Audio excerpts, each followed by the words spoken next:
قادری صاحب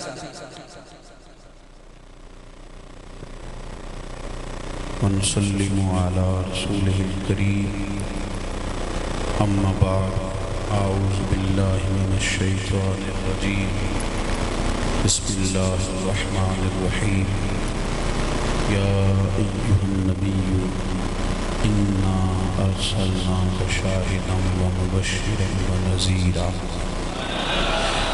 وداعيا إلى الله بإذنه وسراجا منيرا صدق الله العظيم وصدق رسوله النبي الكريم إن الله وملائكته يصلون على النبي يا أيها الذين آمنوا صلوا عليه وسلموا تسليما اللهم صل على سيدنا ومولانا محمد معدن الجود والكرم وآلہ وبارک وسلم الصلاة والسلام علیک یا سیدی یا رسول اللہ وعلى آلک واصحابک یا سیدی یا حبیب اللہ.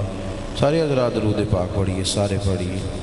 الصلاة والسلام علیک یا سیدی یا رحمت للعالمین وعلى آلک واصحابک یا خاتم النبیین.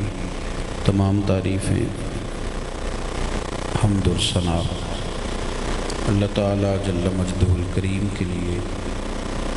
درود و سلام نبی اکرم نور مجسم شفیع معظم آقا کل ختم رسول دانہ سبل احمد مصطفیٰ جناب حضرت محمد مصطفیٰ صلی اللہ تعالیٰ علیہ وسلم کی ذات والا صفات کے لیے حمد و صلات کے بعد، عزیز دوستو، بزرگوں، بھائی اور بالخصوص حضرات علماء کرام، حضرت شیخ محمد بخش ہزاروی صاحب قبلہ، صاحبزادہ سید منیب علی شاہ مصطفیٰ صلی اللہ تعالیٰ علیہ وسلم کی خوبصورت اور پروقار اور جاندار عنوان سے آج کی اس بزم نور کو سجایا گیا ہے. اللہ تعالیٰ دین کے کاموں میں ہم سب کو اخلاص کی دولت نصیب فرمائے، نیتوں اور ارادوں کا اللہ ہمیں وضو عطا فرمائے. آپ لوگ بیٹھ جائیں گے، اللہ کو جزائے خیر. جب آپ ویڈیو کے لیے ہاتھ اونچا کرتے ہیں یا کھڑے ہوتے ہیں تو آپ کو پچھلے کا بھی ضرور خیال رکھنا چاہیے، وہ تکلیف میں آ جاتا ہے بیچارہ کوئی. اس پر ضرور آپ توجہ فرمائیں. میرا خیال ہے ویڈیو بن رہی ہے، آپ حضرات کو مل ہی جائے گی، آپ تھک جائیں گے. اور موبائل ویسے بھی زیادہ دیر نہیں ہاتھ میں رکھنا چاہیے، کبھی کبھی جیب میں بھی ڈالنا چاہیے. اتنا زیادہ ضروری کام نہیں ہوتا یہ کہ ہر وقت اسی کے ساتھ بندہ وابستہ رہے. اللہ آپ کو جزائے خیر عطا فرمائے. عزیز دوستو، انسان کی زندگی میں جو چیز سب سے زیادہ ضروری ہوتی ہے وہ اس کی سوچیں ہوتی ہیں، اور سوچوں کی پختگی کو ہی عقیدہ کہا جاتا ہے. انسان کے لیے عمل کا رستہ اس وقت آسان ہوتا ہے جب اس کا عقیدہ مضبوط ہوتا ہے. ہم جس دین کے ماننے والے ہیں اس دین نے سب سے زیادہ زور عقائد اور نظریات کی پختگی پر دیا ہے. مکی صورتیں آپ جب ان سب کا مطالعہ کریں گے تو اس کے اندر زور دیا گیا ہے عقیدہ توحید پر، عقیدہ رسالت پر، اور بڑا سخت زور دیا گیا عقیدہ آخرت پر. وقوع قیامت کے دلائل اور قیامت کے دن کے واقع ہونے پر بہت ساری دلائل اور براہین کا وہاں ذکر کیا. انسان نظریاتی طور پہ جب کمزور ہو جاتا ہے، فکری طور پر کمزور ہو جاتا ہے، تو پھر جسمانی طور پر بہت کمزور ہو جاتا ہے، اور پھر معاشرے کے اندر سخت بے چینی اور بے قراری پیدا ہوتی ہے. ہمیں آج بہت سارے انتشاروں کا مرکب بنا دیا گیا ہے. لسانی بنیادوں پر بھی انتشار ہے، میں فلاں صوبے کا ہوں، میں فلاں علاقے کا ہوں، میں فلاں بولی بولنے والا. اور اس سے تھوڑا آگے بڑھیں تو ملکی لیول پر بڑا عجیب و غریب معاملہ ہے. عرب شریف میں جب آپ عمرہ کرنے جاتے ہیں تو اپنے ہی لوگوں سے آپ سنتے ہیں کہ چھوڑو یہ تو مصری ہے، یہ جو اس علاقے کے لوگ ہیں وہ ٹھیک نہیں ہوتے۔ یعنی حج کرنے والے بھی اگر یہ کہیں گے کہ یہ بنگالی ہے، جس نے لباس بھی ان کی طرح کا پہنا ہے، احرام باندھا ہے، بولی بھی لبیک اللہم لبیک کی بول رہا ہے، لبیک لبیک پکار رہا ہے، دعا مانگتے رو بھی رہا ہے، لیکن ہمارا دل نہیں اس کے ساتھ مل رہا۔ کیوں کہ یہ بنگالی ہے۔ میری بات کو آپ سمجھ، ہمیں انتشار کا شکار کر دیا اور ہمارے ذہنوں میں باتیں بٹھا دی گئی کہ یہ فلانا بندہ ہے اور فلانا علاقے کے فلان جگہ کے لوگ ٹھیک نہیں۔ پھر انتشار کو اور ہوا دی گئی۔ ایک تو کچھ لوگ ایسے تھے جنہوں نے فرقے بنا لیے، اہل حق سے ہٹ کر نئے نئے عقیدے گھڑ لیے۔ پھر جو اہل حق تھے، اہل سنت تھے، ان کے اندر انتشار کھڑا کیا گیا۔ ایک وہ لوگ ہیں جو جن کی ساری زندگی تویز دھاگے پہ گزر گئی، انہوں نے لوگوں کو بڑا کمزور کر دیا۔ آپ کبھی بھی جائیں گے تو وہ کہیں گے تیرے اوپر تو جادو ہو گیا، اور وہ اس طرح لوگوں کو ڈرایا ہے کہ لوگ جو سانپ سے نہیں ڈرتے تھے وہ رسیوں سے بھی ڈرنے لگ گئے۔ کمزور کر دیا لوگوں، فکری طور پر کمزور کر دیا۔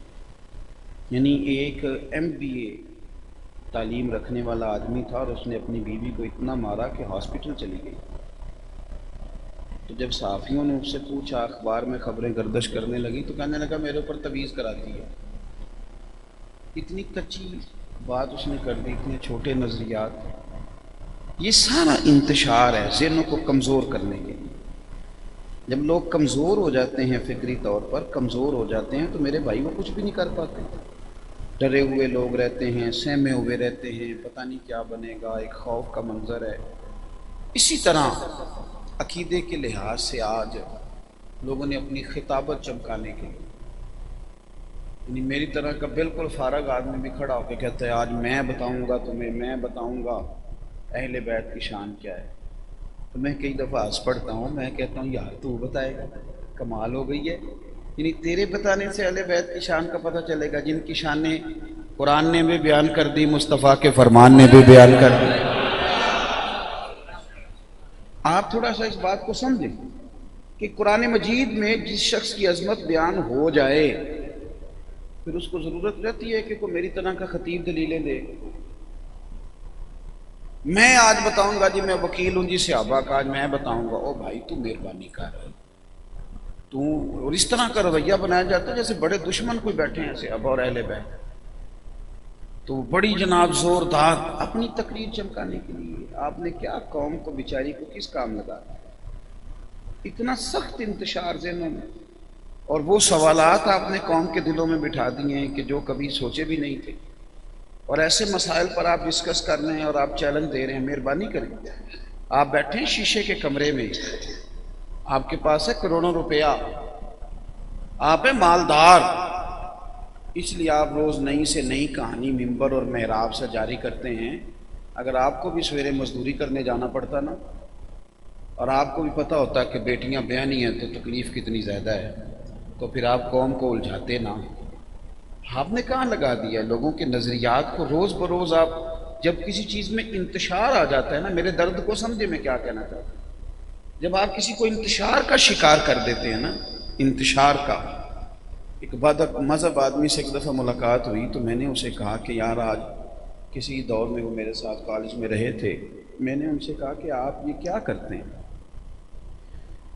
تو اگرچہ اس نے نام تو رافضیوں کا لیا، لیکن یہ کہ وہ چھوڑتے تو کسی کو بھی نہیں نا، شاید مجھے راضی کرنے کے لیے اس طرف چلے گئے۔ کہنے لگے ہم چاہتے ہیں کہ اگر وہ ہمارا پکا نہیں ہوتا تو ان کا بھی پکا نہ رہے۔ اس طرح کی باتیں کرو، آپ سمجھے میری بات۔ آج لوگوں نے لوگوں کو کچا کرنے میں بڑا ٹائم لگایا ہے، روز کوئی نہ کوئی انوکھی بات۔ مہربانی کریں، اور میری قوم بیچاری جو سیاستدانوں کی ستائی ہوئی، جو تاجروں کی ستائی ہوئی، جو رشتہ داروں کی لڑائیوں سے پریشان ہو کے مسجد میں آتی ہے اور تم ایک نئی لڑائی چھیڑ دیتے ہو، تم ایک نئی بحث چھیڑ دیتے ہو، تمہیں ایک نئی چیز تمہاری سمجھ میں آ جاتی ہے، یعنی وہ ہستی تمہاری سمجھ میں نہیں آتی جو امام حسن کی سمجھ میں آ گئی۔ کیا عجیب بات کرتے ہو، اور کہاں تم کھڑے ہو جاتے ہو؟ اس قدر زیادہ دو ہاتھ جب آگے بڑھو گے تو حالات خراب ہوں۔ آپ انتشار کا شکار کرتے ہیں، آپ خرابی پیدا کرتے ہیں، آپ نقصان کرتے ہیں، ملت کو توڑتے ہیں، اذیت پہنچاتے ہیں۔ عقائد کی پختگی حسن ہے۔ آپ لوگوں کو وہ والا دین بتائیں جو میٹھا کر کے ٹھنڈا کر کے میرے نبی پاک نے ہمیں عطا فرمایا ہے۔ میں آپ حضرات سے بھی مجھے شکوہ ہے، عوام سے بھی شکوہ ہے، انتشاری لوگوں کی تقریریں آج بھی آپ دیکھ لیں زیادہ سنی جاتی، اس لیے کہ جو پھٹے وہ کھیڑتا ہے، وہ سادہ بندہ تو نہیں نہ کھیڑ سکتا، وہ جو لہو لہان وہ کرتا ہے مجمع کو، دوسرا تو کوئی نہیں نہ کر سکتا۔ وہ جو ہمارے ایک پرانے بزرگ خطیب ہیں، تو ایک دفعہ فرمانے لگے کہ ایک خطیب صاحب تقریر کر رہے تھے۔ خطیب آج کل ہوتا ہے نقطہ بیان کرنا ہے، نقطہ وہ بیان کرنا ہے جس پہ قوم جو ہے اس کو آپ سیدھی سیدھی بات کریں تو کون آپ کو سبحان اللہ کہے گا، کون آپ کے نعرے ہو، تو کوئی ایسی انوکھی بات کریں جو پہلی دفعہ لوگ سکتے، پھر ہو سکتا ہے شور ہو۔ تو وہ کہتے ہیں کہ مولوی تقریر کر رہے تھے تو کسی بچے نے، باہر بچے کھیلے تھے، روڑا مار دیا کھڑکی کو، لگا ذرا زور سے، تو خطیب صاحب کو تقریر چمکانے کا موقع مل گیا۔ وہ کہنے لگا جڑی گولی مارنی جو سامنے آ کے مارو، میں حاضر ہوں، سینہ حاضر ہے۔ چلو جی ٹھیک ہو گیا۔ اب قوم نعرے لگانے لگے، بڑی تقریر لگی، بڑا شور ہوا، بڑی بات ہوئی، بڑا جناب بلے بلے کیا بات ہے، مزہ تو آ جایا تقریر کرتے، لوگ بھی بڑے جوشیلے، کہنے لگے مولانا مزہ آ گیا۔ تو بعد میں تقریر کے بعد ایک صاحب باہر سے آئے، وہ کہنے لگے مولانا آپ کو کیا ہو گیا؟ وہ بچے نے روڑا مارا تھا، کہنے لگے تمہیں پہلا دسنا تھا، ہنسنے کے لیے نہیں بات سنائی، مسجد میں نہیں اونچا ہنسنا چاہیے، میں درد کے ساتھ بات کر رہا ہوں۔ مطلب آپ کس قدر قوم کو کس طرف لے کے جا رہے ہیں؟ اور پھر وہ چیزیں جن پر لکھ کے نا ہمارے بزرگوں نے تحریریں کر کے تو وہ چیزیں بند کر دیں، اور فرمایا کہ یہ سب کے سامنے لے جانے کی چیزیں۔ آپ بزرگ علماء یہاں بیٹھیں، حضرت ابو ہریرہ رضی اللہ تعالیٰ عنہ فرمایا کرتے تھے مجھے نبی پاک صلی اللہ علیہ وسلم نے علم کی 2 تھیلیاں دی ہیں، ایک میں نے کھولی ہے، دوسری میں کھول نہیں سکتا، وہ میرے پاس راز ہے۔ مہربانی کریں، آپ نے راز بھی کھول دیے قوم کے سامنے جو نہیں کھولنی چاہیے تھے۔ آپ نے وہ چیزیں لا کے رکھ دی جن کی ضرورت نہیں تھی، وہ اب ہاتھ چھیڑ دی جن کا مقصود کوئی نہیں تھا۔ آپ نے وہ والی کہانیاں شروع کر دی جو بالکل نہیں ہونی چاہیے تھی۔ خاصاں دی گل آماں گے نہیں مناسب کرنی، تے مٹھی کھیر پکا محمد کو تے آگے ترنی، اس طرح نہ کریں۔ میری آپ سے بھی اپیل ہے، آپ اگر مثبت ہو جائے نا، آپ لوگ بڑا شکوہ کرتے ہیں نعت خان پیسے مانگتا ہے، فلانا پیسے مانگتا ہے، تو یہ نعت خان کی غلطی نہیں، یہ تو نعتیں خریدنے والوں کی غلطی۔ جو چیز آپ خریدنی چھوڑ دیں گے وہ مارکیٹ میں بننی بند نہیں ہو جائے گی۔ آپ جس چیز کی خریداری کرتے ہیں مارکیٹ میں وہی چیز بنتی ہے، اگر آپ خریدیں گے نہیں تو فیکٹری بند ہو جائے گی۔ آپ چھوڑ دیں نعتیں خریدنی، یہاں جو آپ کے شہر میں لوگ رہتے ہیں انہیں نعتیں نہیں پڑھنی آتی، ہمارے بچے نہیں نعتیں سنا سکتے، ان کو نہیں نعتیں آتی۔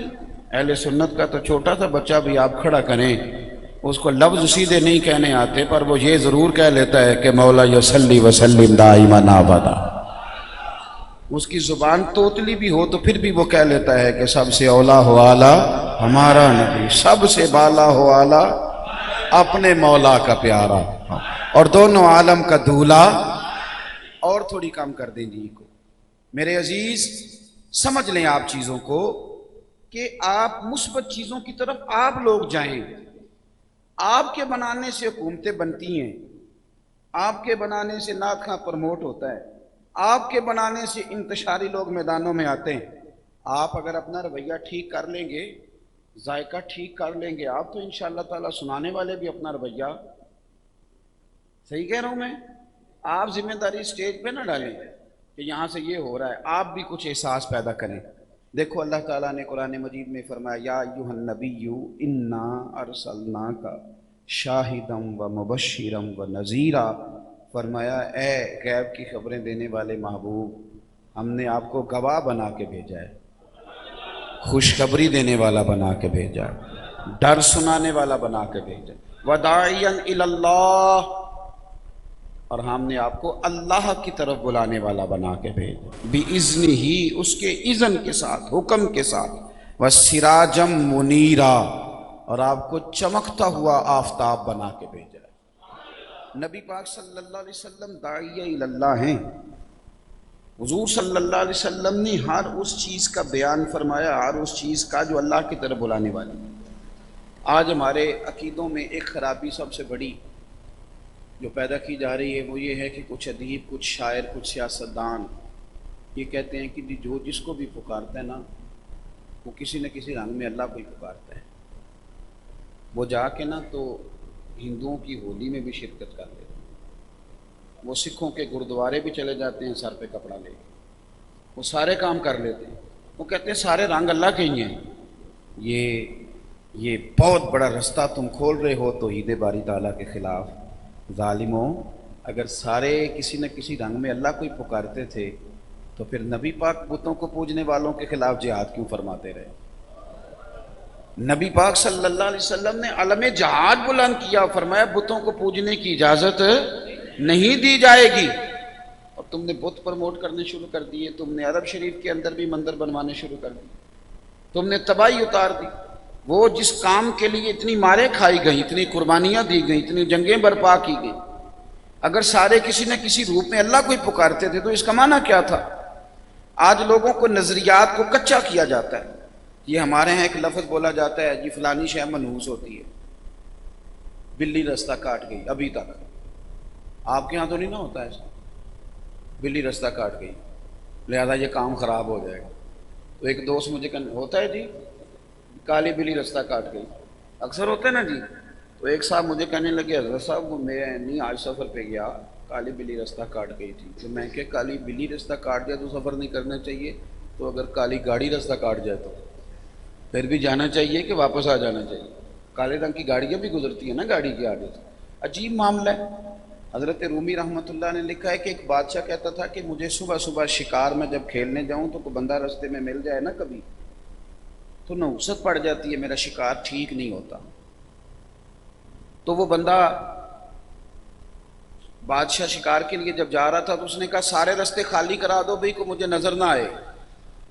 رستے خالی ہو گئے، ایک آدمی بیچارہ نے ایک آنکھ سے معذور تھا، کہانا تھا، وہ غلطی سے رستے پہ چڑھ گیا، بادشاہ کے لشکر کے سامنے آ گیا۔ بادشاہ نے کہا کہ تمہیں نہیں پتا کہ میں شکار کو جا رہا ہوں، کسی کے متھے لگ جاؤں تو شکار ٹھیک نہیں ہوتا، اس کو پکڑ کے درخت کے ساتھ باندھ دو، اگر تو شکار ٹھیک ہو گیا چھوڑ دیں گے، اگر آج شکار صحیح نہ ہوا تو اسے قتل کر دیں گے۔ اسے درخت کے ساتھ باندھ دیا، گرمی بڑی سخت تھی، 2 سپاہی بھی کھڑے کر دیے۔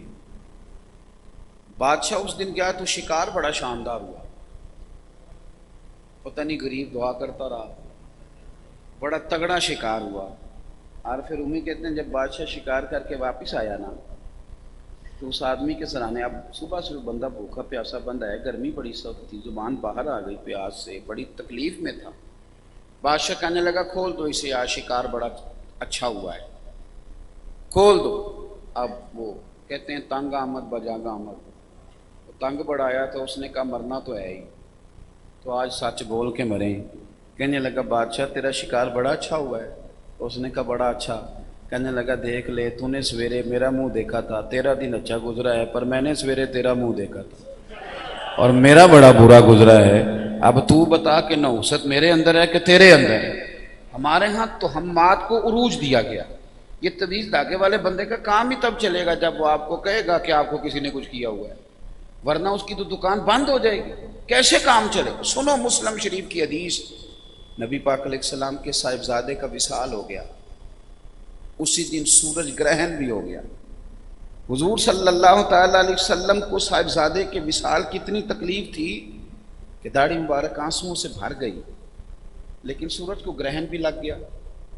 اب تو کرامتیں جوڑی جاتی ہیں نا کسی نہ کسی طریقے سے، کوئی نہ کوئی طریقہ بنایا جاتا ہے، تھوڑی تھوڑی بھی ٹکڑے ٹکڑے بھی جوڑ کے کرامت بنانی پڑے تو بنا لو، لیکن عقیدہ توحید ہوتا ہے میرے بھائی۔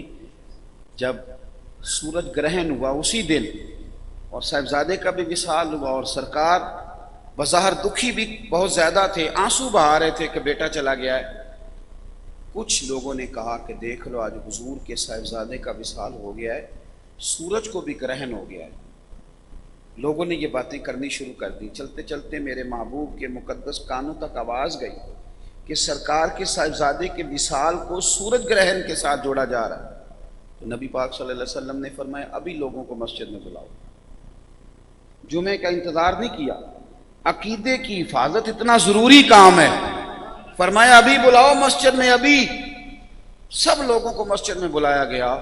شدید دکھی ہیں حضور، لیکن امت کے نظریات کی حفاظت اتنا ضروری کام ہے کہ سرکار دکھ کے عالم میں بھی منبر پہ بیٹھ گئے اور بیٹھ کے فرمایا میرا صاحبزادہ گیا ہے، مجھے تکلیف بڑی ہے، پر یہ جو سورج اور چاند کو گرہن لگتا ہے نا، یہ تو اللہ کی نشانیوں میں سے نشانی ہوتا ہے، اس کا کسی کی موت سے کوئی تعلق نہیں ہوتا.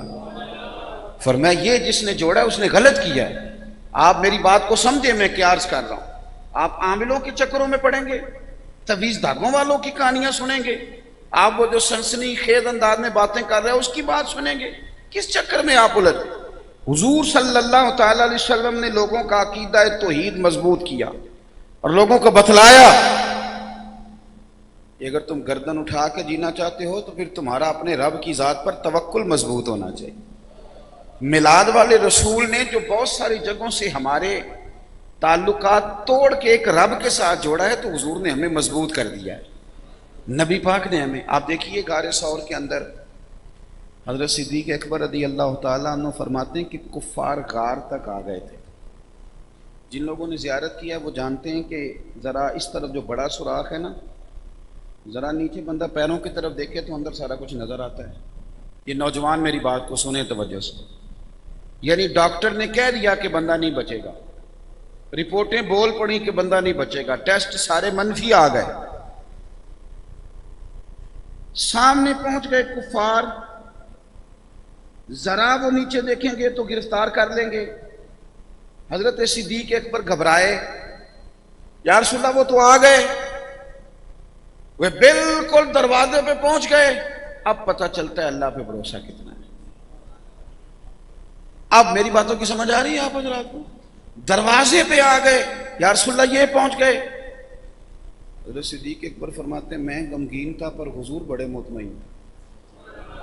میں نے کہا یہ چیز آپ کو مضبوط کر دے گی، عقیدہ توحید آپ کو مضبوط کرے گا. جب آپ کا ذہن بنے گا نا روزی کون دیتا ہے، بول کے بتائیے، پھر آپ کسی کی چاپلوسی کریں گے، خوشامد کریں گے، کسی سیٹ کے پیچھے پھریں گے، کیونکہ روزی کون دیتا ہے.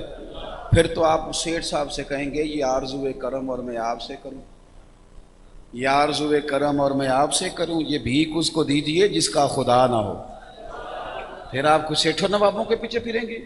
جب آپ کا خیال ہوگا کہ عزتیں کون دیتا ہے، اللہ، تو پھر آپ کسی غلط پارٹی میں شامل ہو کے شہرت لینا چاہیں گے. آپ کو پتہ ہے کہ عزت اللہ دیتا ہے. سامنے کافر آ گئے، دروازے پر پہنچ گئے. حضرت صدیق اکبر عرض کرتے ہیں حضور وہ تو آ گئے ہیں. یہ قرآن پاک ہے. حضور نے کیا فرمایا؟ فرمایا لا تحزن، تو غم نہ کر. کوئی نہیں سمجھ آئی آپ کو میری بات؟ او بھائی یہ آ گئے، وہ دروازے پر پہنچ گئے، یہ کھڑے ہیں، ابھی آ جائیں گے. حضور کیا فرماتے ہیں؟ لا تحزن، غم نہ کر. کیوں؟ ہمارے بھی بندے پیچھے کھڑے ہیں، 200-400 انہیں پکڑ لیں گے، یا وہاں سامنے بم پڑے ابھی پھٹ جائے گا. کیوں نہ غم کر؟ میرے بھائی جو میں آپ کو سمجھانا چاہتا ہوں اسے سمجھیں. یعنی کوئی ظاہری طور پر کوئی طاقت موجود، کوئی شے نہیں. دو بندے غار میں، کافروں نے گھیرا کر لیا، پہنچ گئے دروازے پہ. اگر انہوں نے نیچے نظر جھکا کے دیکھا تو گرفتار کر لیں گے. پر کریم رسول امت کو عقیدہ سمجھاتے ہیں. حضور فرمانے لگے لا تحزن، ابو بکر غم نہ کر. وجہ کیا ہے؟ کیوں نہ غم کریں؟ فرمایا اس لیے غم نہ کر کہ ان اللہ معنا، اللہ ہمارے ساتھ ہے، اللہ ہمارے ساتھ. جب یہ ذہن بن جائے نا، جب یہ ذہن، مجھے ایک صاحب نے کہا کہ وہ فلانے اسٹیشن پہ نا، ٹی وی اسٹیشن پہ آپ کو لے جانا ہے. تو میں نے کہا میں چلوں گا، بس ایک شرط ہے کہ خاتون کوئی نہ بیٹھے. تو وہ کہنے لگے حضرت جی دین دور دور تک پھیل جائے گا، آپ کا پیار بھی دور دور لوگوں تک جائے گا، ہمارا بڑا مضبوط اسٹیشن ہے. میں نے کہا آپ کا ٹی وی زیادہ تیز چلتا ہے کہ حضرت جبریل امین؟ وہ کہنے لگے یہ آپ نے کیا کہا؟ میں نے کہا میں نے تو حدیث میں پڑھا ہے کہ جب رب کسی سے پیار کرے تو جبریل کو حکم دیتا ہے کہ لوگوں کے دلوں میں محبت پیدا کر دے. تو اس پر توجہ نہ کریں جو محبتیں رب لوگوں کے دلوں میں پیدا کراتا ہے. آپ کا جب عقیدہ مضبوط ہوتا ہے، جب آپ کے نظریات، حضرت مولا علی شیر خدا کہتے ہیں سیدہ پاک نے کبھی کسی چیز کی خواہش کا اظہار نہیں کیا. ایک دن بیمار ہو گئی تو فرمانے لگی علی میں نے انار کھانا. مولا علی کہتے ہیں میں انار لایا، سیدہ پاک کو پیش کیا. حضرت فاطمہ الزہرا رضی اللہ تعالی عنہا نے وہ انار ابھی منہ کے قریب کیا تھا کہ دروازے پہ بھکاری آ گیا. اس نے کہا کہ اے مصطفیٰ کے گھر والوں کا ہوگا. آپ حضرت فاطمہ الزہرا کی سیرت کی ساری کتابیں پڑھ لیں، ہر کتاب پہ لکھا ہے کہ مہینہ مہینہ چولہا نہیں جلتا. پھر غور کریں، میں نے کہا میں نے بڑا ہی دعویٰ کر دیا. یعنی ساری کتابیں آپ پڑھ لیں، ہر جگہ ہر ایک نے لکھا ہے کہ مہینہ مہینہ چولہا نہیں جلتا تھا. اور اسی کتاب کے اگلے صفحے پہ یہ بھی لکھا ہوگا کہ چولہا مہینہ نہیں جلتا تھا پر جو دروازے پہ آتا تھا اسے جھولی بھر کے عطا کیا جاتا تھا. یہ بھی عجیب کمال ہے. یعنی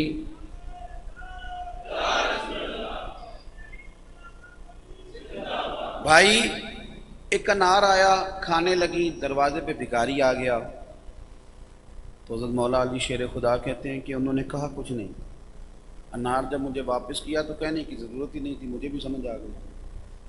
میں نے وہ پکڑا اور دروازے پہ دیا. کہتے ہیں وہ نا ادھر گیا تھا تو میرے ذہن میں وہ آیت آئی فَلَهُ عَشْرُ أَمْثَالِهَا.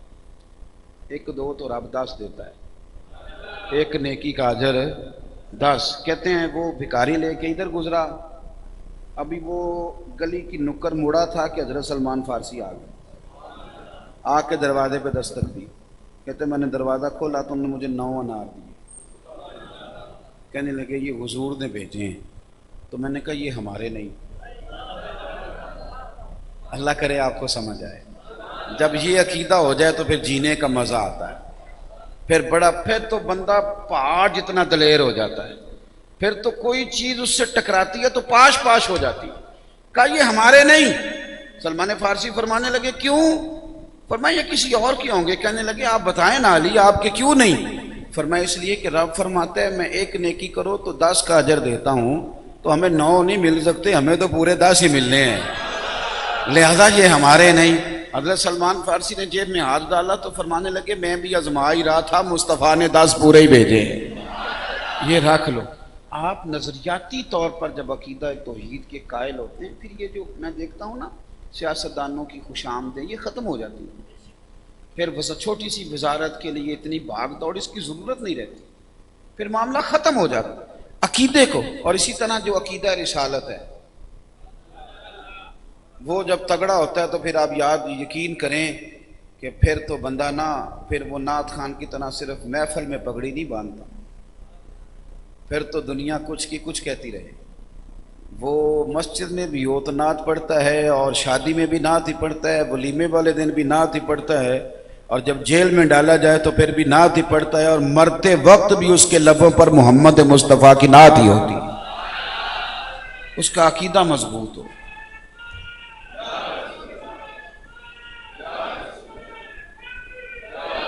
شرط یہ ہے کہ عقیدہ رسالت اس کا، نبی پاک نا عقیدہ رسالت کے بارے میں بھی، میں نے عقیدہ توحید کی بات کر دی، عقیدہ رسالت کے بارے میں بھی حضور لوگوں کی تربیت کرتے. قاضی اعجاز مالکی نے حدیث لکھی ہے شفا شریف میں، ایک عرابی ایک بدو آ گیا، اس نے آ کے عرض کی یا رسول اللہ مجھے کچھ دیجیے. حضرت انس بن مالک رضی اللہ تعالیٰ عنہ فرماتے ہیں حضور نے کچھ دیا تو ابھی اسے آداب نہیں آتے تھے. ہمارے ہاں لوگ آداب سکھانے سے پہلے ہی لوگوں کو بے ادب کہہ دیتے ہیں. میں کہتا ہوں پہلے ادب سکھائیں، پھر اگر کوئی نہ کرے تو اسے بے ادب کہہ لے. آپ نے سکھایا ہی نہیں، پہلے ہی بے ادب کہہ دیا سکھانے سے پہلے ہی. یہ میری طرح کے بہت سارے لوگ کرتے ہیں نا تقریر کے، لوگوں کو نماز جنازہ نہیں آتی، جنازے کے وقت تقریر کر رہے ہوتے. تو اگر کوئی بندہ روک کے مجھ سے پوچھ لے کہ مولانا میں آپ کی مسجد کا نمازی ہوں، آپ نے تو کبھی کہا ہی نہیں میں تجھے جنازہ یاد کراؤں، یہاں تنقید کا معنی کیا ہے؟ پہلے یاد تو کرا لو لوگوں کو. جی لوگوں کو آج جناب نہ قرآن مجید نہیں پڑھنا آتا. میں معذرت کے ساتھ مساجد کے ائمہ سے میں چھوٹا آدمی ہوں، کبھی غلطی کر دوں تو معاف کرنا۔ میں اپنے آپ سے نہیں کہتا، میں جو میرے مدرسے میں کچھ دو چار لفظ پڑھنے والے طلباء ہیں، میں ان سے کہتا ہوں لوگوں کا جتنا ناظرہ ٹھیک نہیں ہے نا، اس کی وجہ وہ لوگ ہیں جو سویرے ناظرہ پڑھاتے ہیں۔ توجہ ہی نہیں کی ہم نے۔ بچے تو آتے تھے سویرے مسجدوں میں، درجنوں سینکڑوں بچے آتے تھے، انہیں پڑھانا چاہیے تھا۔ میرے نزدیک سب سے بہترین مدرس وہ ہے جو لوگوں کو ناظرہ صحیح کر کے پڑھا دیتا ہے، کیونکہ جو بچہ درسیات کے لیے آ جائے گا وہ تو مستقل آ ہی جائے گا، جو حفظ کے لیے آئے گا وہ تو آ ہی جائے گا۔ بہترین استاد، اور میں اسے بڑا استاد سمجھتا ہوں جو قرآن مجید ناظرہ پڑھاتا ہے، وہ بڑا استاد اس لیے کہ وہ بہت بڑے بڑے علاقوں کو کنٹرول کرتا ہے۔ عام دام برسر مطلب اس شخص نے آ کے کہا حضور کچھ دیں، سرکار نے کچھ دیا تو بیچارہ بدو تھا، جانتا کچھ نہیں تھا، دیہاتی تھا، معاذ اللہ ثم معاذ اللہ نقل کفر کفر نہ باشد، کہنے لگا میں تو بڑی تعریف سن کے آیا تھا پر آپ نے تو کچھ بھی نہیں دیا۔ حضرت عمر فاروق نے تلوار نکال لی، میں اس کی گردن اڑاؤں گا۔ حضور فرمانے لگے عمر جلدی نہ کر، اس کا عقیدہ رسالت ٹھیک کرنا ہے، اس کا عقیدہ ٹھیک کرنا ہے، جلدی نہ کر۔ حضور نے اس کا بازو تھاما اور گھر لے گئے۔ جتنا حضور نے مسجد میں دیا تھا نہ اس سے ڈبل کر کے دیا، اس کی آنکھیں کھل گئیں، پھر اس سے بھی ڈبل دیا، تھوڑی اور کھل گئی۔ نبی پاک جب تیسری دفعہ دینے لگا تو کہنے لگا بس کریں، اب تو مجھ سے اٹھایا بھی نہیں جائے گا، اب تنگی یہ داماں پہ نہ جا اور بھی کچھ مانگ۔ میرے نبی پاک صلی اللہ تعالی علیہ وسلم سے عرض کرنے لگا میں نے طوفان میں ہوا اتنی تیز چلتی نہیں دیکھی جتنی آپ کی سخاوت تیز چلتی ہے، تیز چلتی ہے آپ کی سخاوت۔ نبی پاک صلی اللہ علیہ وسلم نے فرمایا یہ جو بات تم نے اب کی ہے یہ باہر جا کے میرے صحابہ کے سامنے بھی کہہ دو گے کہ حضور بڑھا دیتے ہیں؟ میری بات کی سمجھ آ رہی ہے آپ حضرات؟ حضور نے اس کا عقیدہ ٹھیک کیا، اللہ کرے میں آپ کو سمجھا سکوں گا۔ پہلے کہہ رہا تھا کہ آپ نے کچھ نہیں دیا، اب کہہ رہا ہے آپ تو اتنا دیتے ہیں کہ سنبھالا ہی نہیں جاتا۔ عقیدہ ٹھیک کیا، ٹھیک کر کے حضور باہر لائے، فرمایا بولنا ذرا، تو کہنے لگا عمر انس یار میں نے تو طوفان میں ہوا اتنی تیز چلتے نہیں دیکھی جتنی مدینے والے کی سخاوت تیز چلتی ہے۔ نبی پاک صلی اللہ علیہ وسلم نے فرمایا، یہ قاضی صاحب نے لکھا ہے، حضور فرمانے لگے عمر جو یہ پہلے کہہ رہا تھا نا اگر تم اسے قتل کر دیتے تو دوزخ میں جاتا، اور اب جس عقیدے پہ ہے مرے گا تو رب اسے جنت عطا فرمائے گا۔ عقیدہ رسالت کس طرح کا ہونا چاہیے حضور نے ہمیں بتایا، یہ حضور نے ہمیں بتایا ہے۔ پھر نبی پاک صلی اللہ علیہ وسلم نے وہاں ایک مثال دی جن لفظوں پہ مر جانے کو جی چاہتا ہے۔ حضور فرمانے لگے عمر میری اور میری امت کی مثال اس طرح ہے جس طرح کسی آدمی کی اونٹنی بھاگ گئی تھی، ناک سے نکیل نکل گئی تھی، لوگ دوڑتے تھے اسے پکڑنے کے لیے، قابو نہیں آتی تھی، کسی نے نیزہ مارا، کسی نے ڈنڈا مارا، کسی نے تلوار ماری، لہو لہان ہو گئی پر قابو نہ آئی، پھر اس کا اپنا مالک آ گیا۔ حضور فرماتے اس نے تھوڑا سا چارہ اٹھایا، اونٹنی کو دکھایا تو وہ دوڑی آئی، اس نے اس کی پشت پہ ہاتھ پھیرا، بغیر کسی کی مدد کے ناک میں نکیل ڈالی، اور اونٹنی پہ بیٹھتے ہوئے کہنے لگا لوگو تم نے بڑا ظلم کیا، میری اونٹنی کو تکلیف دی، اونٹنی میری ہے، اسے سنبھالنے کا طریقہ بھی مجھے ہی آتا ہے۔ گویا حضور فرمانے لگے عمر امت میری ہے تو سنبھالنے کا طریقہ بھی مجھے ہی آتا ہے، مجھے پتہ انہیں سنبھالنا کیسے۔ ایک حدیث اس پر اور سن لیں، مجموع الزوائد میں ہے، اور حدیث کے راوی مولا علی شیر خدا ہیں۔ تھک تو نہیں گئے آپ لوگ؟ جڑے نہیں بولے انہوں نے کی موقع، وہ تھک گئے نہیں؟ آپ جمہوری ملک ہے نا، پوچھ کے چلنا چاہیے۔ شاہ صاحب نے مجھے کہا آپ 40-45 منٹ تقریر کریں، میں ویسے 30-35 سے ریورس شروع ہو جاتا ہوں، لیکن کچھ میرا دل بھی کر رہا ہے، اللہ آپ کو جزائے خیر دے۔ اور کچھ یہ کہ میں چاہ بھی رہا تھا آج تو چلے بات ہو گئی، میں چاہ رہا ہوں ایک دو باتیں اور کرنی آپ، لیکن اس کے لیے شرط یہ ہے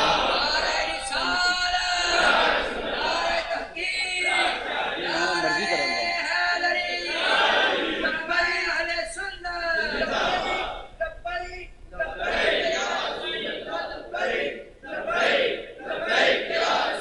سنیں جی، مولا علی حدیث کے راوی ہیں۔ اب آپ پریشان نہ ہو جائیے کہ پتہ نہیں کتنی لمبی تقریر ہو، میں نے ایک دو باتیں، چونکہ عنوان ایک بات بیٹھا ہوں نا کہ حضور نے ہمارے عقیدے ٹھیک کیے، تو اسی پر عقیدہ توحید پہ بات ہو گئی تو عقیدہ رسالت پہ کر رہا ہوں۔ ایک حدیث اور سن لیں۔ حضرت مولا علی شیر خدا کہتے ہیں حضور کی بارگاہ میں بیٹھے تھے تو ایک بدو آیا کچھ مانگنے، بار بار سوال کرتا تھا، حضور چپ تھے۔ جب اس نے بڑا اصرار کیا تو حضور فرمانے لگے چل بول پھر تو کیا کہتا ہے، مانگ لے جو مانگنا ہے۔ تو حضرت علی کہتے ہیں ہم نے سوچا بڑا خوش قسمت ہے، اب جنت مانگے گا، لیکن بندہ دیہاتی تھا۔ جی کامل پیر کے پاس جا کے بھی لوگ کہتے ہیں دکان نہیں چلتی، وہ میں کہتا ہوں یار یہ کام تو کسی سیٹ سے کہہ لیتا، وہ طریقہ بتا دے۔ اللہ والوں کے پاس آ کے بھی تو دکان کی بات کر رہا ہے، کہیں اور کر لینی تھی۔ حضرت مولا علی کہتے ہیں حضور نے فرمایا مانگ، تو کہنے لگا یا رسول اللہ میں نے سفر کرنا ہے، ایک اونٹ دے دیں مجھے۔ حضرت علی کہتے ہیں ہم نے کہا یار یہ تو نے کیا کیا، مانگا کس دروازے سے اور مانگا کیا؟ کہتے ہیں حضور بھی مسکرائے اور مسکرا کے فرمانے لگے چل اونٹ دیا، کچھ اور مانگ لے۔ حضرت علی فرماتے ہیں ہم نے کہا چلو اب بھی سیانا ہو جائے گا، چانس مل گیا اسے، اور کچھ مانگ۔ تو کہنے لگا چلیں اس طرح کریں مجھے اونٹ پہ ڈالنے کے لیے کجاوا بھی دے دیں۔ تو حضرت علی کہنے لگے او یار تو کیا مانگ رہا ہے، تو ہستی دیکھ اور مانگتا کیا ہے؟ فرماتے ہیں حضور نے کہا جا تجھے ایک اور چانس دیا، مانگ لے۔ حضرت مولا علی کہتے ہیں اب ہم نے سوچا جنت مانگے گا، اب اللہ کا فضل مانگے گا، بخشش مانگے گا، لیکن بڑا ہی نادان تھا۔ حضور نے تیسرا چانس دیا، پہلے کہنے لگا اونٹ دے دیں، پھر کہنے لگا اوپر ڈالنے کو کجاوا دے دیں، تیسری حضور نے چانس دیا تو کہنے لگے ٹھیک ہے آپ مجھے آنے جانے کا خرچہ بھی دے دیں۔ تو اللہ کے رسول مسکرائے اور حضور نے فرمایا تجھ سے تو بنی اسرائیل کی وہ بوڑھی سی آنی تھی۔ یا رسول اللہ کون سی؟ تو حضور فرماتے ہیں جب حضرت موسیٰ کو حکم ہوا نا کہ آپ ہجرت کر رہے ہیں تو حضرت یوسف علیہ السلام کا یہاں مزار ہے، تو آپ ان کا تابوت بھی نکال کے ساتھ لے کے جائیں۔ دیکھو مزاروں کی برکتیں حضور بیان فرما رہے ہیں، تابوت نکال کے ساتھ لے کے جائیں۔ رب نے یہ بتا دیا پر یہ نہیں بتایا تابوت کہاں ہے۔ حضرت موسیٰ نے عرض کی مالک وہ کہاں ہے؟ تو کہا یہ آپ نے خود معلومات کرنا۔ حضرت موسیٰ نے لوگوں سے پوچھا تو کہنے لگے ایک بوڑھی اماں کو پتہ ہے پر وہ بتاتی کسی کو نہیں۔ حضرت موسیٰ کی اس بوڑھی سے ملاقات ہوئی تو فرمانے لگے اماں بتائے گی بھلا حضرت یوسف کا مزار کہاں ہے؟ تو دیکھو مزاروں کے رستے بتانے والوں کے نخرے، ہاں اللہ والوں کے آستانوں سے وابستہ لوگوں کے نخرے دیکھو، یہ کوئی چھوٹے موٹے لوگ تو نہیں نہ ہوتے، ان کے نخرے دیکھو۔ فرمایا بتائے گی کہ حضرت یوسف علیہ السلام کا مزار کہاں ہے؟ تو بی بی کہنے لگی بتاؤں گی پر مفت نہیں بتاؤں گی۔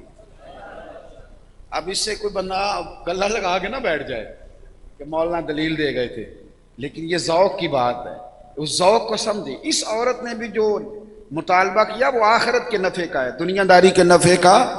یہ دنیا داری کا نفع چھوڑ دیں، خانقاہوں پہ مجاور رہ گئے یا گورکن، یہ کام چھوڑ دیں۔ کہا کیا قیمت لے گی؟ تو بوڑھی اماں کہنے لگی مجھے جنت میں نا وہ والا مکان چاہیے جس کے پڑوسی حضرت موسیٰ علیہ السلام ہو، پھر بتاؤں گی کہ کہاں قبر ہے حضرت یوسف علیہ السلام کی۔ تو جناب موسیٰ علیہ السلام فرمانے لگے بی بی تو جنت مانگ وعدہ کر لیتے ہیں، اب تو نے نبیوں کے ساتھ ہی جگہ مانگ لی ہے، یعنی تو نے اتنا اونچا مکان مانگ لیا۔ حضرت موسیٰ علیہ السلام کہنے لگے نہیں جنت دے دیتے ہیں۔ تو بی بی کہنے لگے جائیں پھر کسی اور سے پوچھ لیں، نہیں میں بتاتی، میں تو تبھی بتاؤں کہ جب وہ والا مکان۔ تو میرے نبی پاک علیہ السلام فرماتے ہیں جب خاتون اڑ گئی تو اللہ کریم نے فرمایا موسیٰ آپ وعدہ کر لیں جنت میں عطا کر دوں گا۔ تو حضور نے عقیدہ رسالت کے بارے میں اس عرابی کو فرمایا کہ تجھ سے تو وہ بوڑھی اچھی تھی جس نے نبی سے جنت مانگی۔ عقیدہ توحید بھی ٹھیک رکھیں، عقیدہ رسالت بھی، یعنی کتنی عجیب بات ہے کہ ہم یہ ڈسکس کریں کہ حضور کو اتنا علم تھا اور اتنا نہیں تھا۔ اتنی غلط بات ہے کہ ہم یہ ڈسکس کریں کہ حضور کچھ دے سکتے ہیں کہ نہیں دے سکتے۔ کیا بات، یہ امتی کا یہ کام نہیں ہے۔ وہ تو کہتا ہے کہ سرور کہوں کہ مالک و مولا کہوں تجھے، باغ خلیل کا گلے زیبا کہوں تجھے، تیرے تو وصف عیب تناہی سے ہیں بری۔ امام دیکھ لیں کتنا بڑا ہے اور انداز دیکھیں کس طرح کا ہے، کہتے ہیں تیرے تو وصف عیب تناہی سے ہیں بری، حیراں ہوں میرے شاہ میں کیا کیا کہوں تجھے، حیراں ہوں میرے شاہ میں کیا کیا، لیکن رضا نے ختم سخن اس پہ کر دیا، خالق کا بندہ خلق کا آقا کہوں تجھے۔ پھر اہل بیت نبوت کی بات آئی، سن لو، اچھی طرح سن لو. ایک بندہ ساری زندگی پابندی سے باجماعت نماز پڑھے، جب سے بالغ ہوا ہے تب سے، اور زکوٰۃ بھی ہر سال دے، حج بھی ہر سال کرے، اور نفل بھی مقام ابراہیم پہ پڑھے، لیکن حضور کی اولاد کے بغض پہ مر جائے تو جنت میں نہیں جہنم میں جائے گا. یہ بات سمجھ لیں. نبی پاک صلی اللہ تعالی علیہ وسلم نے سیدہ پاک کے بارے میں فرمایا بدعت منی، اس کو الگ نہ سمجھنا، یہ میرے وجود کا حصہ ہے، یہ میرے جگر کا ٹکڑا. یاد رکھیں، یہ بحثوں میں نہ پڑھنا کبھی بھی، خدا رہا کبھی بھی. اور نبی پاک صلی اللہ علیہ وسلم نے امام حسن اور حسین کی جانب اشارہ کر کے، سیدہ پاک کی جانب اشارہ کر کے فرمایا تھا جس نے ان سے محبت کی اس نے میری وجہ سے کی، اور جس نے ان سے بغض رکھا اس نے میری وجہ سے رکھا. گویا میری اہل بیت کی محبت میری محبت، اور ان کا بغض مہربانی کریں کبھی بھی. اور ہم کو اللہ معاف کرے کو کسی کی ضد میں یہ کام نہیں کرتے. میں آپ کو بڑی ذمہ داری سے کہتا ہوں، بڑی ذمہ داری سے، میں ہوں قادری. ہمارے سلسلہ مبارکہ میں نا پہلا نام نبی پاک صلی اللہ علیہ وسلم کا ہے، دوسرا مولا علی شیر خدا کا ہے، تیسرا امام حسین کا ہے. یہ ہمارے سلسلہ مبارکہ کا طریقہ ہے. شجرہ اس طرح چل، لیکن ہم افضل البشر بعد الانبیاء جناب صدیق اکبر کو ہی مانتے ہیں. اب میری بات سمجھے میں کیا کہہ رہا ہوں. ہمارا سلسلہ مبارکہ اعلیٰ حضرت فاضل بریلوی کا جو سلسلہ طریقت ہے وہ حضور کے بعد مولا علی سے ہے. آپ فرماتے ہیں کہ بعد الانبیاء سب سے افضل جناب صدیق اکبر، پھر فاروق اعظم، پھر عثمان غنی، مولا علی. فرماتے ہیں افضل ہم ان تینوں کو مانتے ہیں، پر مرید ہم مولا علی شیر خدا کے ہیں. اب آپ بات کو سمجھیں نا، آپ سمجھیں. آپ ہمارے بارے میں کیسے اہل بیت کے لیے شک کر سکتے ہیں؟ ہم تو مرید ہی مولا علی شیر خدا کے ہیں، ہم تو مرید ہیں حضرت علی المرتضیٰ، مرید ہیں حضرت علی. اب بات کو سمجھیں، اگر آپ کی سمجھ میں آ رہی ہے آپ اس کو سمجھیں. یار ہمارے شجرہ شریف شروع ہوتا ہے یا الہی رحم فرما مصطفیٰ، یا رسول اللہ کرم کیجئے خدا، اور مشکلیں حل کر شہ مشکل کشا کے واسطے، کربلائیں رد شہید کربلا کے واسطے. آپ ہماری بات کو سمجھیں. آپ کدھر نکل گئے؟ اہل بیت کا پیار حسن ہے. اور ایک حدیث اعلیٰ حضرت نے لکھی ہے، وہ سنا دوں. اعلیٰ حضرت فرماتے ہیں نبی پاک صلی اللہ علیہ وسلم نے فرمایا جس نے عبد المطلب کی اولاد کے ساتھ نیکی کی، جب وہ قیامت کے دن مجھ سے ملے گا تو میں خود اسے اجر عطا کروں گا. میرے اعلیٰ حضرت نے فتاوی رضویہ کی 10ویں جلد میں لکھا ہے، حضور نے اس حدیث میں فرمایا جب مجھ سے ملے گا تو میں اجر دوں گا. فرماتے ہیں اجر تو حضور دیں گے، مزہ آ جائے گا، پر ہمارے لیے اتنا ہی کافی نہیں کہ جو اولاد عبد المطلب سے نیکی کرے گا اس سے نبی پاک ملیں گے. اتنا ہی کافی نہیں، خوب اور درد والا پیار کریں، اور ذوق والا. یہ تقریروں والا اور یہ مناظروں والا پیار نہیں کرنا. اہل بیت سے، اہل بیت سے نظریں جھکا کے پیار کریں، گردنیں جھکا کے. میں بیمار ہوں، یہ شاہ صاحب کے وعدے کی وجہ سے مجھے 3-4 وعدے اور بھی کرنے پڑ گئے. پھر پتہ چلا کہ یہاں آ رہے ہیں تو پھر مجھے ایک اور جگہ بھی جانا پڑا، پھر رات کو پشاور بھی جانا پڑا، ایک وعدے کی وجہ سے. بچے مجھے کہتے رہتے ہیں کہ جب ڈاکٹر کہتا ہے تو لمبا سفر نہ کریں، تو میں کہتا پتر ڈاکٹر منع کرتا ہے اور سید زیادہ دعوت دیتا ہے، کدھر جائیں؟ میں آپ کو، اور کہیں سے بھی کوئی سادات کرام کا معاملہ ہو تو میرے لیے مجبوری بن جاتی. کیوں کہ میں جس مرشد کا مرید ہوں، انہوں نے کہا ہے تیری نسل پاک میں ہے بچہ بچہ نور، بڑا نہیں چھوٹا بچہ، تیری نسل پاک میں ہے کیونکہ تو ہے عین نور تیرا. آپ بات کو سمجھیں. اب آخری بات کرتا ہوں، یہ بات ہے اہل بیت کی اور صحابہ کی بات. ترمذی کی حدیث، نام کتاب کا یاد رہے گا. اے مسئلہ کو امام صاحب نے نہیں جو پوچھنا، یہ ترمذی کی حدیث ہے، اور اس کے جتنے ترجمے ہیں وہ آپ نے گھر جا کے کرنے ہیں. اس بات کو نبی پاک صلی اللہ علیہ وسلم کو دعوت دی گئی، حضور ایک بندہ انتقال کر گیا، جنازہ پڑھا دیں. جس کے لیے دعوت دی گئی تھی وہ مسلمان ہی تھا تو دعوت دی گئی تھی، مومن ہی تھا نا، مومن ہی کہلاتا تھا نا. دعویٰ تو یہی تھا نا کہ مومن ہے، حضور جنازہ پڑھا دے. سرکار گھر بھی منع کر سکتے، لیکن حضور آئے، مرنے والے کے چہرے سے کپڑا اٹھایا، فرمایا نہیں پڑھانا جنازہ. لوگ کہتے ہیں مولانا آپ ہمیں جنازوں سے بھی منع کرتے ہیں، تو نبی پاک سے زیادہ پیار کرتا ہے لوگوں سے، تیرے اندر زیادہ انسانیت ہے، تو رحمت للعالمین سے زیادہ نرم ہے؟ حضور نے فرمایا نہیں پڑھانا جنازہ. کیوں؟ بے نمازی تھا، تارک زکات تھا، سن لو اور کبھی نہ بھولنا. میرے کریم نے فرمایا نہیں پڑھانا جنازہ، مر بھی جائے تو جنازہ نہیں پڑھانا. حضور کیوں؟ آپ نے تو عبداللہ بن ابی سلول جیسے منافق کا پڑھا دیا، اس کا کیوں نہیں پڑھانا؟ حضور فرمانے لگے اس کا اس لیے نہیں پڑھانا کہ یہ میرے عثمان سے بغض رکھتا تھا. پڑھو نا ترمذی شریف.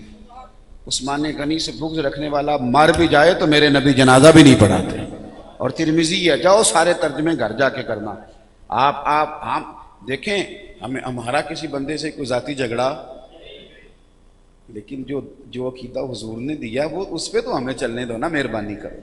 اور سیاستہ کی روایت درج کرتا، مہربانی کریں. عقیدہ توحید، عقیدہ رسالت، محبت صحابہ، محبت اہل بیت، محبت اولیاء، یہ ساری چیز.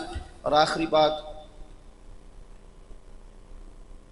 اگر ہم حضور کے ساتھ پورے جڑ جائیں تو کسی کافر کو کبھی بھی خاکے بنانے کی ہمت نہیں ہوتی. میں ذمہ داری سے کہہ رہا ہوں. میں کیا کروں؟ میری قوم ابھی تک کہتی ہے کہ داڑھی رکھوں کہ نہ رکھوں، ابھی تک سوچ رہی. یہ بنیادی سی باتیں ہیں، نماز، داڑھی، یہ بالکل. مسلمان نے تو بڑے آگے جانا تھا. انقلاب دنیا کو، اخرجت للناس، لوگوں کے لیے اس نے بڑا دور جانا تھا، معیشت کی لیکن ہم وہ کمزور لوگ ہیں جو ابھی تک آپ سے نماز کا وعدہ لے رہے ہیں. یعنی جو قوم ابھی بنیادی طور پر نماز روزہ ہی شروع نہیں کر سکی، وہ انقلاب کیسے برپا کرے؟ اور جن میں بزرگوں کو، بوڑھوں کو، نوجوانوں کو کہتا ہوں، انہوں نے اتنی داڑیاں رکھ لی ہیں، کیا خیال ہے آپ کو داڑھی کا وزن ہوتا ہے؟ یہ بڑی رکھو گے تو گردن تھک جائے گی. کیا مانا ہے؟ اور کیا اس کے لیے اب دلیل کی ضرورت ہے؟ وہ کہتے ہیں نہیں میں جب تک نیک نہیں ہوتا تب تک نہیں رکھنی. تو روٹی اس وقت کھانا نا جب نیک ہو جاؤ، اور کوئی قسم کھا لو. کیا بات کرتے ہو؟ اور یاد رکھیں، جو آدمی اپنی بیوی کو گالی دیتا ہے اور وہ کہتا ہے میں میلاد بھی مناتا ہوں، تو پھر اس کی بیوی کہے گی کہ یہ سکھایا تمہیں میلاد والی محفل میں مولوی صاحب نے، یہ تمہیں دین طرف دیتا ہے. اگر آپ کے اخلاق ہی نہیں سنورتے، ہمارا کردار ہی نہیں بدلتا، تو پھر مجھے بتائیں. اور ایک بات اور، کھل کے محفلیں کراؤ، لیکن جس نے بیٹی کا حصہ نہیں دیا، بہن کا حصہ نہیں دیا، وہ جتنی مرضی محفلیں کرا لے، مدینے والے نبی اس کا گریبان ہی پکڑے. آپ اگر اپنے حقوق کا خیال نہیں کرتے تو آپ مستحبات کی طرف توجہ کریں گے تو آپ کو یہ چیزیں نفع نہیں دیں گی. آپ کا اخلاق اور رشتے توڑتے ہیں آپ، اور بڑی بڑی جرت کے ساتھ توڑتے ہیں، بڑی جرت کے ساتھ. میرے ایک بھائی ہوتے ہیں رشتے میں، نے اپنی بیٹی کی منگنی کری، مجھے دعوت نہیں دی. مجھے میرے بعض فیملی ممبران نے کہا کہ آپ کو نہیں بلایا. تو میں نے کہا بالکل ٹھیک کیا، نہیں بلایا تو آپ ان کو بلائیں گے؟ میں نے کہا ہاں میں بلاؤں گا، اس لیے کہ کچھ شرط ہے کہ وہ ہمیں بلائیں تو ہم بلائیں گے. وہ شادی پہ بھی نہ بلائے، سگا بھائی بھی شادی پہ نہ بلائے اپنے بیٹے کی، تو پھر بھی اس سے رشتہ توڑنا جائز ہے؟ غور کریں میں کیا عرض کر رہا ہوں. آپ کن چکروں میں پڑ گئے چھوٹی چھوٹی باتوں پہ جن کا معنی ہی کوئی نہیں. آپ ہر چیز توڑ کے بیٹھ جاتے ہیں. ہمارے یہ رشتے ہم نے نہیں بنائے، ہمارے رب نے بنائے ہیں، مدینے والے نبی نے بتائے ہیں، اللہ نے بنائے ہیں، حضور نے بتائے ہیں. تو یہ جس کو رب نے چاہا اسے میرا باپ بنایا، جسے اللہ نے چاہا میرا ماموں، خالہ اور پھپھو اور چچا بنایا. تو جو رشتے رب کے بنائے ہیں وہ آپ کیوں توڑتے ہیں؟ اس لیے آج کی میلاد کی محفل میں یہ سبق بھی ضرور لے کے جائیں. دعا کرتا ہوں جو میں نے کہا میرا اللہ قبول فرمائے. آخر دعوانا ان الحمدللہ رب العالمین. یا نبی سلام علیکہ، یا رسول سلام علیکہ، یا حبیب سلام علیکہ، صلوات اللہ علیکہ، یا نبی سلام، یا رسول سلام علیکہ، یا حبیب سلام علیکہ، صلوات اللہ علیکہ. بے نوشت و خواند آیا، کر کے سب کو ماند آیا، ظلمتوں کو پاند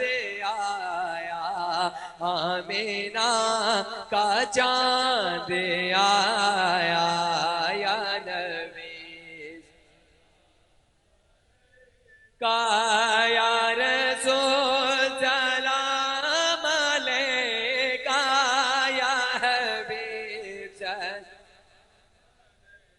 کا صلوات اللہ علیہ سبحان ربک رب العزت عما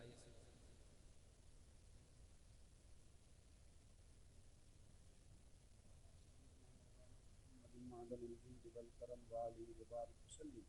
مالک ہماری حاضری کو قبول فرما، ہمارے گناہوں کو معاف فرما، ہماری غلطیوں سے درگزر فرما، علم نافع عمل صالح کی توفیق عطا فرما. اے اللہ امت پہ اپنا فضل فرما، ہمیں نیک اور ایک فرما، غیرت ایمانی، جذبہ جہاد اور شوق شہادت نصیب فرما.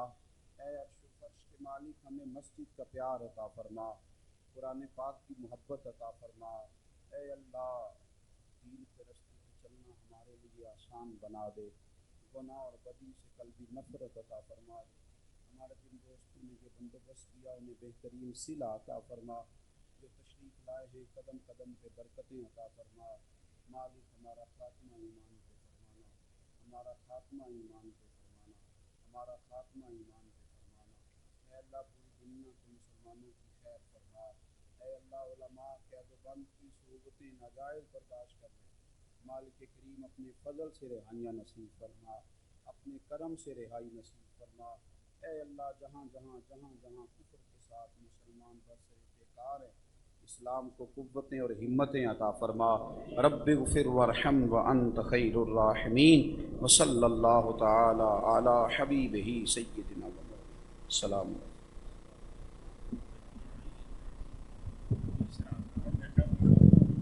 حضرات گرامی برائے مہربانی دھکے نہیں دینے ہیں، حضرت کو باہر نکلنے دیں. سب احباب